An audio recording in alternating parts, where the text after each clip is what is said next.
Hey everybody, welcome back to Example of Play. In this video, I'm going to continue my learning campaign for EU5, playing as the Lordship of the Pale, trying to create a unified Ireland and learn how to play the game in the process. I've played ahead about 10 years from where the last video ended, and I save scummed it a couple times, I ran into disaster a couple times, and then this run, I think maybe we're in a stable situation where we can keep pressing forward, still kind of on the bubble of being profitable or not. Though we went through one period where things were going pretty good, but then we got hit with some events, as will happen, and so now we're still in recovery, but we're making progress. This video will be kind of one, maybe a little shorter, but we're going to hit on a variety of topics, a variety of like small specific things, some problems you may run into early in the game, some pitfalls to avoid, and just to hopefully help you kind of see like what's going on and why and how you can correct it in your game. And all of these things I kind of learned the hard way, so I'm just going to share with you. And this is all just in the first like 15 years of the game time. But if these things happen and you don't know what's going on or how to deal with them, it's hard to figure out. So that's my goal here, is just to highlight several different small topics for you that are going to occur early in the game, what to expect, how to deal with it. So let's jump into it and we'll go through them just one by one. All right, so first off, I want to talk about prosperity and where you can see it, what it does, and then more importantly, whenever it takes a hit and it goes negative, how you can resolve that problem. So prosperity, among the many stats you have for your economy, there's all kinds of things, but each location has a stat on this screen where there's many things. But right here, you can see prosperity in that location. And we come here, we see, all right, we're at 23%, it's green, that's good. And we can see down here like why it's going up. We can see down here what it does. So it makes like the location develop a little bit, grow a little bit, people live there a little longer. That seems fine. But it's not, it doesn't seem like a huge deal, right? What is a concern is you can get events that happen, or various things can happen to that location, and including for me disastrously, two just random events firing in a row that dropped it by 30% each. And that wasn't like relative 30%, that was just negative 30% and then negative 60%.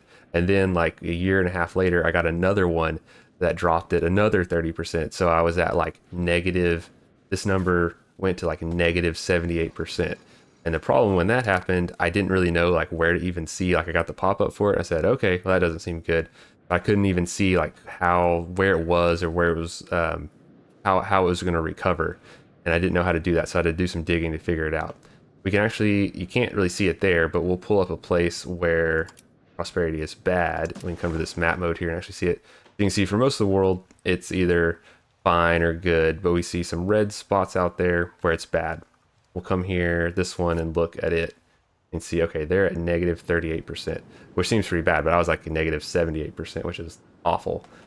And you can come here and see that, oh, when it's negative, it has all of these effects, a way longer list. And a lot of these are big, besides just like your population there is struggling, but you're going to have reduced raw material output by quite a bit. They're at negative 19%. You're going to have reduced food production. You're going to have reduced production efficiency. And these were even higher. These were like at 30, 40% for me, or maybe even higher. Basically meaning Dublin, which was the center of my economy and where a lot of my goods and money came from, was like cut in half, which was terrible, and when we're already struggling for money. And so how can you fix that? Well, you have to, there is a way, but I had to kind of dig around to figure it out. You have to switch one of your government actions to directly deal with that. And so if you come over here, click that, we can look at our government actions. And we look through here, you won't see, oh, where's something to deal with that. And that's because it's one of these down here that's grayed out right now. So recovery effort is down here. And so it's actually one that you can't even do it unless you have a location that has negative prosperity, which most of the time you don't. So it's kind of hidden away a little bit. And so that's why it took me a little while to find it. But if we look here, we can see that, okay, it boosts population growth a little bit, but most importantly, it boosts prosperity recovery by 5% per month. And so that makes a huge difference, because if we look here, then we can see that their prosperity is actually still going down right now because of all these things. But if it's negative, then it recovers by 0.5% a month. So 0.5% a month, if you're at negative 78%, that's going to take a long time to recover on its own like that. So that's why you've got to basically force to switch one of your government actions to being that recovery action to help get that back up. Because once I did that, it was recovering by like 7.5% per month, which is not, it's not good, but it's not too bad. Within a year, we could get things back to normal, even with those big, huge hits through those random events. So I just wanted to highlight that for you because I didn't know how to fix that at first until I dug around a bit. So that's prosperity and what to do if it goes negative, how to fix it, and that it's going to be more important than basically anything else you're doing up here. If it's like me, it's your most important province, your capital, you've got to fix that. So that's how to deal with that. And now let's go on to the next thing, which is going to be, let's talk about integration and why that is really important. So at the beginning of the game, for me here, I had this pop-up that says, hey, it's an important pop-up. You have provinces that are not integrated and are not being integrated just yet. And then the way you can fix that is taking this action that takes a really long time, takes up one of your cabinet action spots.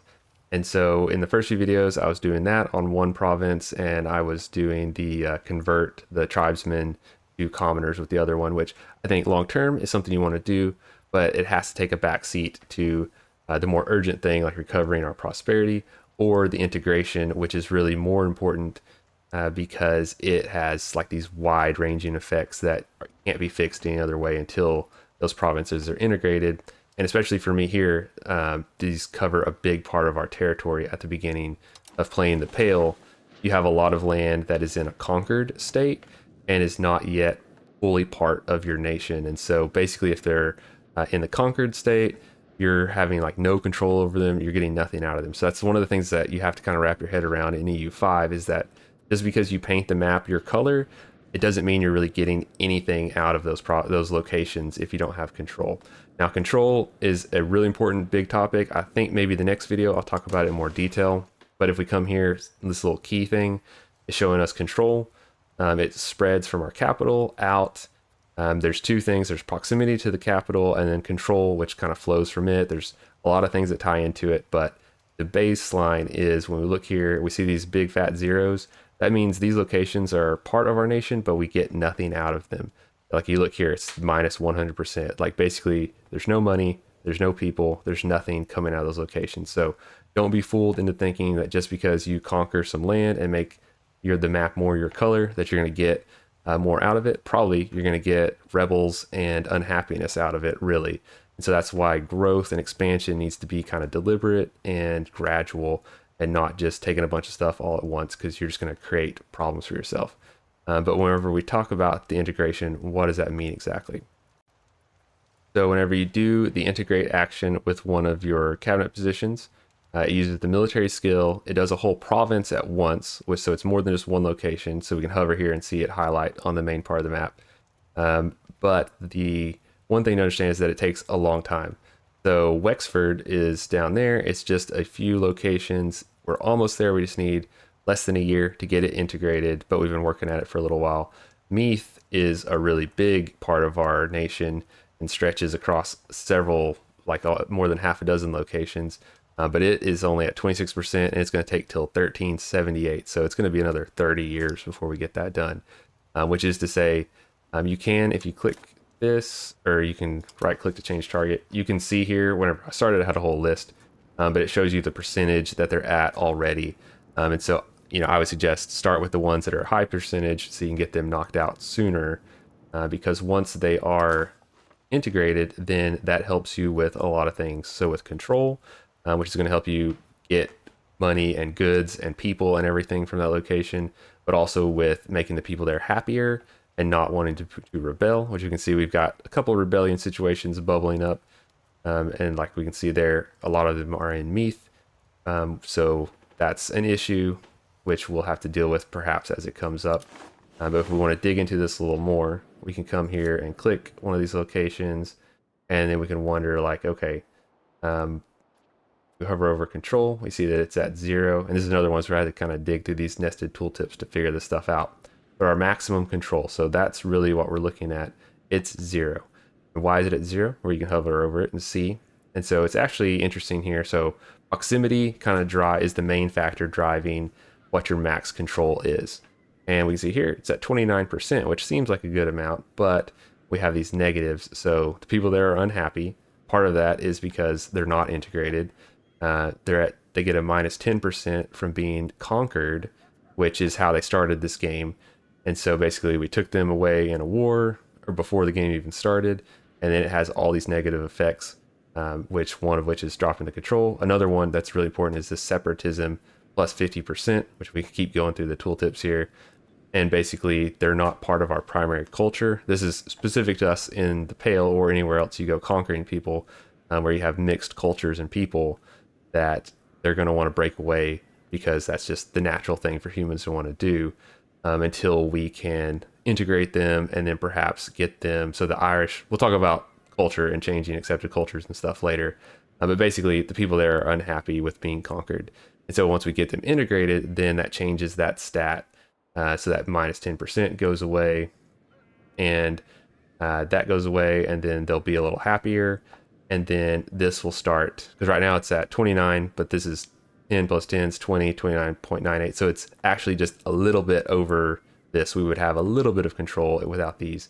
And then this local noble autonomy, that is from a decision I took earlier, which I remember thinking, oh, that seems like a lot. And you can see it right here, that it's a modifier from an event that I can't remember exactly what it was, but I chose to go with this one, which now looking at it, it's like, oh, that was pretty bad. It gives the local nobles plus 500% power and also minus 10% control for a long, it was like for 20 years.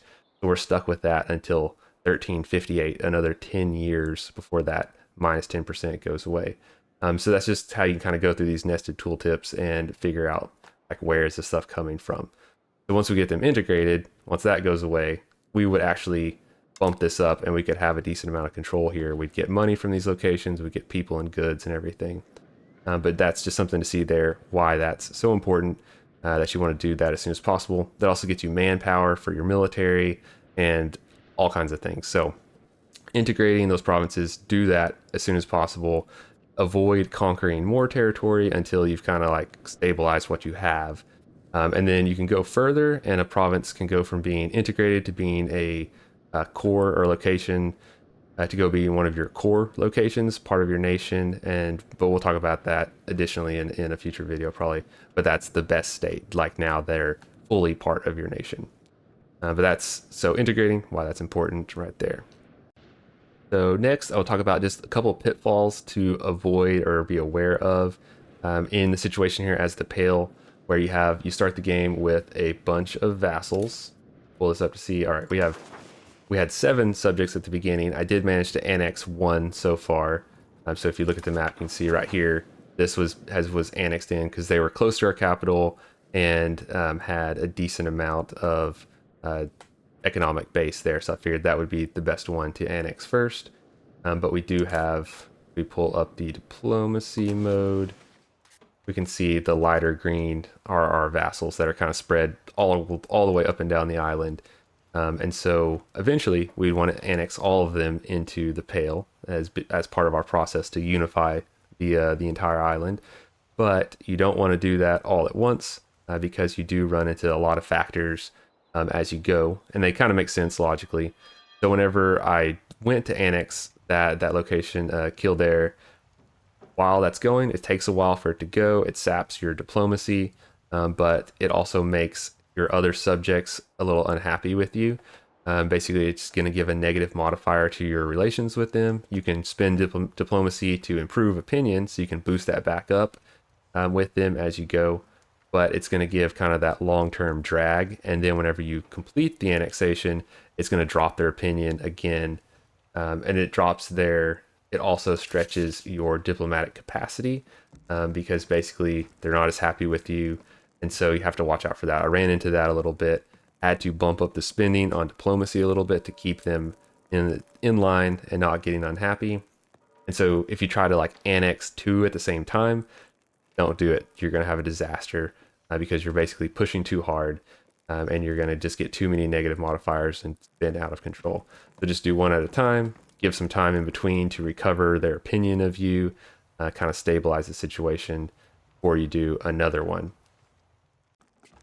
One other pitfall to avoid for sure is that one of the things that's going to happen early in the game, playing as the Pale, is that the 100 Years' War kicks off. So this is like a big, long event, obviously, that you're part of, but uh, it's not always actively happening. But probably sometime early on, France and England, they're going to get into an overt active war with each other.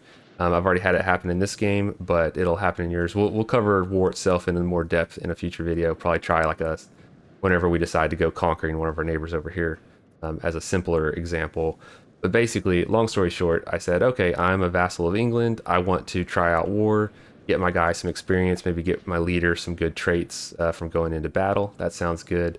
So I came over here, I raised all my levies, loaded them up. So you can levy armies and boats. So I loaded them all up, sent them off to France. I was playing around with the mechanics, trying to kind of figure out how it works. And I accidentally got my army isolated from the big English army, and then a big French army came along and wiped them out. I lost all my levies, and I thought, oh, that's bad, but I'll just not start any wars for a while. It might take a decade or two, but we'll recover our military. It'll be fine. But what I didn't realize was that one of the big factors for the loyalty, so if you come here, you can see the loyalty of your vassals is the country strength versus the overlord, of all the vassals versus the overlord. And so what happened was all my levies got wiped out. There goes like 80% of my military. I can still raise like regular troops, but I can't really afford to. But in theory, I could. But with all the levies gone, that's like almost all of my military. And so your vassals can see that. And then if you have 7 vassals like you do here at the start of the game, they all have their own militaries individually, not that big, but all of them together pretty big, and you have no military. Now they're gonna not be happy with you, and these loyalty numbers dropped drastically. And then my diplomatic capacity, part of this number, pushed way up because now they're stronger relative to me. So all these numbers jumped way up, like super high, and it just led into this spiral where they were all unhappy with me and everything came undone from getting my army wiped out. So that's a pitfall to avoid. You can send your army off, just be careful with it. Take minor casualties and then bring them back home. Don't let them get wiped out, or you'll have some serious problems. So that's another one of those things. Of it makes sense. It's just not obvious until it happens, and then you're like, "What is going on?" And then you see, like, okay, that is what happened. That's something to avoid. So one more little hard lesson learned right there. And then finally, we'll touch on one more topic. This is not a terrible one. This is just a thing that happens, is the age will change. So whenever you get to 1342, I believe, you hit the next age. And so this is pretty quick, where the next age after the age of Renaissance is not till 1437. So they're basically all 100 years apart, other than the very first one, which is only 5 years from the game start. And so what you need to know about that is whenever it hits and fires up big, you'll get a big pop-up, and it'll let you choose basically how you want to focus your research for the next 100 years. So we will open up this to see. So in the Age of Traditions, this is already preset.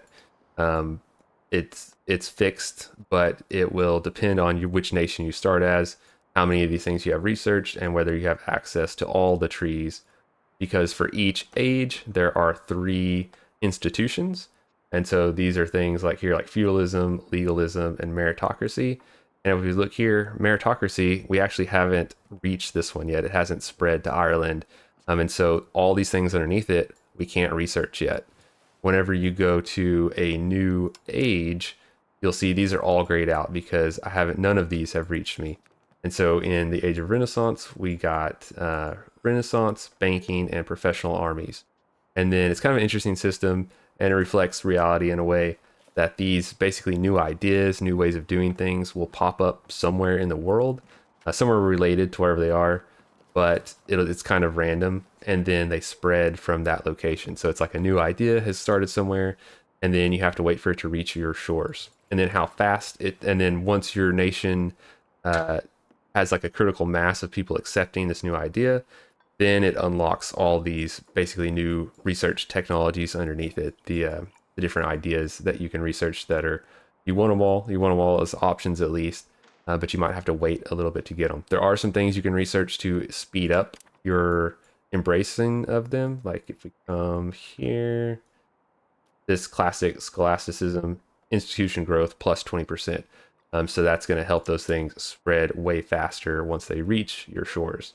But whenever you get the new age, these 3 trees are fixed, but there's a 4th one down here, and it will depend on what you picked when that age hits. So you can pick a administrative, diplomatic, or military focus. And so it's not the end of the world. They're all going to have their own values, but it's going to depend on your strategy, what you're kind of going for, which of those you're going to get. And as you can see, I wish I could zoom out a little bit more. It's pretty big. So I chose the diplomatic tree, and there's a little mix of everything in each one, but it's obviously going to be focused on diplomacy related things. But you can see that there are, a ton of technologies under here. And so which one you pick is going to give you a lot of different options. But there's 6 ages across the whole game, so you'll have 5 chances to choose that as you go. And then more and more stuff will get unlocked over time. And that's really, I just wanted to highlight that of the ages, the new institutions, how they work, and then the choice you get of which one to add to have access to. There's also some things in there that might be unique to certain nations or certain cultures. That'll just depend on what you pick, but that's the general way that works. So I just want to talk about that since that fires pretty early in the game. And it's not, I guess it explains it fairly well, but it's a little confusing of how it works exactly. All right, so I think this video will be a little shorter, but those are some important and some are less obvious than others topics and mechanics that are going to pop up early in the game that I wanted to go over since I kind of learned some of those lessons the hard way, figuring them out. So I wanted to save you the trouble and to show you what to expect with those, how to avoid, or how to fix if they do happen to you.